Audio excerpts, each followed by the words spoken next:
Computer system post office spent an arm and a leg on is faulty. It's been described as one of the worst miscarriages of justice. More than 700 postmasters were accused of fraud over a faulty system.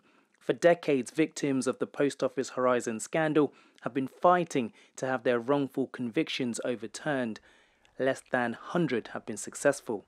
Well, I've lost everything which I looked at for my whole family, the buildings, the whole building, plus my house, reputation in the area which I've lived for 50 years. Haven't been down, had to move out of the area to try and avoid seeing these people who I've known for so many years. Between 1999 and 2015, the Post Office spent millions prosecuting 736 sub-postmasters based on information from a computer system called Horizon. Some went to prison following convictions for false accounting and theft, leaving many financially ruined, castigated by their communities, and some took their lives. Questions are now being asked about how the Lib Dem leader, Sir Ed Davey, handled the scandal when he was a minister in the coalition government.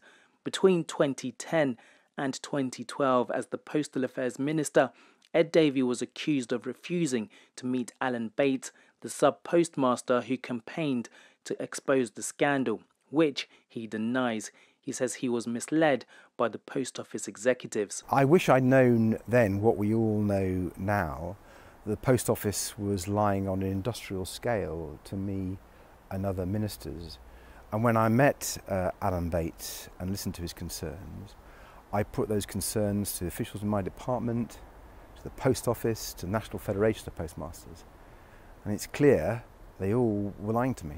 Treasury Minister Bim Afalami says the government is taking this seriously, despite criticism over how long it's taking. It's not fair that it's taken the TV drama. As I said, we brought forward the Post Office compensation bill several months ago in order to bring this forward. We've already paid out interim payments for compensation, so we have already been working to deal with this in this government, but we know that not everything is done yet, and we will not rest until every single person wrongly treated in this has justice. Meanwhile, lawyer Nick Freeman says legal action needs to be taken quickly. All the names need to be pulled together. They need to go before the Court of Appeal, even if they don't want to, and have those convictions just overturned. It would need an emergency legislation to deal with that. There are MPs who have done a sterling job in bringing this to the public and fighting for these sub-postmasters. But was there anyone in the government who actually tried not to assist, tried to get in the way? I don't believe there was.